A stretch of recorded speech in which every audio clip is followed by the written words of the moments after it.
Une nouvelle génération de véhicules électriques verra peut-être bientôt le jour au Québec. La compagnie électrique Lion, 6 autres entreprises et le gouvernement du Québec investissent près de 16 millions dans l'électrification des transports. L'objectif est de développer une variété de camions électriques, un camion de marchandises, un camion atelier, un camion nacelle, un camion collecte, une ambulance. Ces véhicules seront entièrement conçus et fabriqués au Québec. Avec nous, Marc Bédard, président, fondateur de la compagnie électrique Lion. Bonsoir. Bonsoir, M. Fillon. Est-ce que vous êtes les seuls au monde à développer ce type de camions lourds et d'ambulances électriques? Oui, d'habitude, je me garde une petite gêne en disant le seul au monde. On sait qu'on est le seul en Amérique du Nord. Oui. Et on pense qu'on est le seul au monde aujourd'hui à développer ce type de camion. À développer ce type de camion-là. Donc, parlez-nous de ces camions électriques, de ce châssis sur lequel ils reposent. Comment ça fonctionne? En fait, ce châssis électrique-là, il se fait ailleurs au monde également. C'est un camion qui peut exister à d'autres endroits. La grande particularité de ce qu'on fait, premièrement, c'est un camion relativement rare, camion 100% électrique. La grande particularité maintenant, c'est l'intégration de ces équipements-là, qui sont des équipements électriques, sur un camion 100% électrique.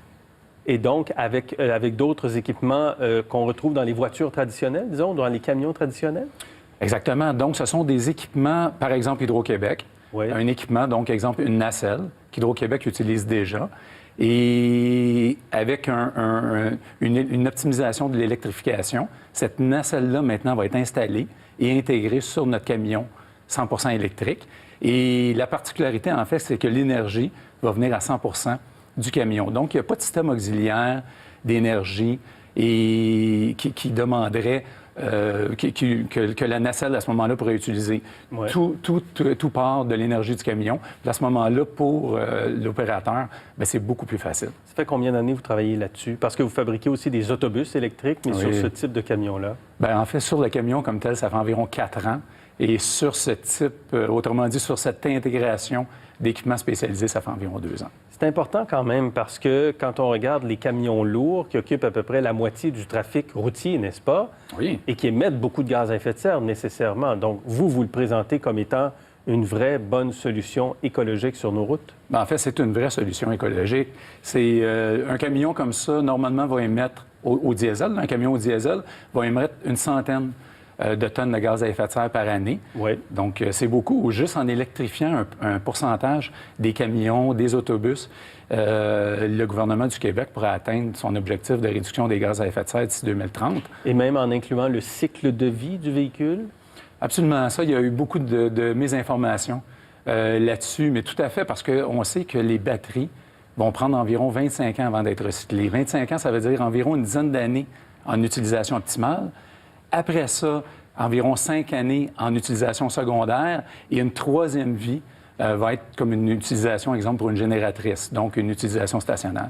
Et vous travaillez avec des partenaires québécois. Quand on dit que c'est 100% électrique, tous les partenaires du Québec là, sont du Québec. C'est 100% québécois, les partenaires avec qui vous travaillez. En fait, on a la chance d'avoir des partenaires absolument extraordinaires. Ils ont été triés sur le volet. Ce sont des leaders dans chacun de leurs domaines. Je pense à Demers, par exemple, dans les ambulances. C'est bien connu. Demers est connu. Vous en voyez depuis 60 ans. Donc, Demers investit dans le groupe? Ah, absolument. En fait, l'investissement total du projet, c'est 16 millions de dollars. Oui. Et chacun des partenaires a son enveloppe à l'intérieur de ça. Donc, effectivement, les ambulances représentent plusieurs millions en développement de produits. Parce que Demers, une entreprise comme Demers, investit dans le développement, mais va acheter de ces ambulances-là également. Ah, bien, absolument. En fait, ils vont les vendre. Donc, Ils vont les vendre. Ah oui, parce qu'ils deviennent partenaires du groupe de fabrication. Oui, puis c'est la même chose avec chacun des partenaires. En fait, ce qui se passe, c'est qu'il y a 2 forces de vente. Il y a la force de vente Lion et il y a la force de vente du partenaire, dont dans le cas de Demers, que vous parlez. Et eux, ils ont déjà toute leur force de vente et parfois des concessionnaires également en Amérique du Nord. Eux vont vendre le produit. Nous allons vendre le produit également. Donc, on fait un travail d'équipe. Comme le disait le ministre Fitzgibbon ce matin, l'union fait la force. Oui, exactement. Là, vous êtes en fabrication de ces camions lourds électriques? En fait, pas ceux avec les équipements spécialisés. Ça, c'est, exemple, Hydro-Québec a annoncé ce matin l'achat du premier camion nacelle 100% électrique. Ils en achètent un? On achète un pour commencer. Est-ce que c'est le premier contrat? C'est le premier contrat, oui.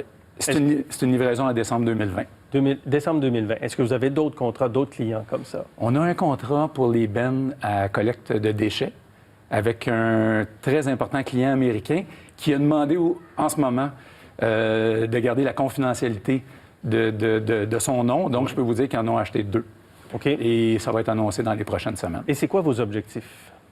Notre objectif est grandiose. En fait, à l'usine de Saint-Jérôme, on a une capacité de production de 1000 unités. Ah oui? Et on aimerait que cette capacité-là soit dépassée dans les 3 prochaines années. Ah oui, dépasser donc les 1000 unités. Donc, ça va prendre plus de contrats, bien sûr, plus de clients. Oui, exactement. Donc, on voudrait ces 1000 unités par année. Donc, on voudrait devoir agrandir l'usine dans 3 ans ou bien devoir construire une deuxième usine. Avez-vous toute la main-d'œuvre nécessaire? Absolument pas. Non? Non. Il vous en manque combien? Vous avez des postes ouverts, là, c'est ça? On a des postes ouverts en ce moment. On cherche en ce moment une 40aine d'ingénieurs. Et on cherche une 50aine de personnes sur les lignes de production. Donc, en fait, c'est un milieu vraiment attrayant parce que c'est l'électrification des transports. Les gens aiment venir travailler. On a une superbe équipe. Et là, on tente de trouver des façons également qu'il y ait de plus en plus de gens qui soient attirés à venir travailler chez Lion. Ça fonctionne assez bien jusqu'à date. Bon, bien, le message est lancé. En tout cas, M. Bédard, merci. Bonne chance. Merci à vous.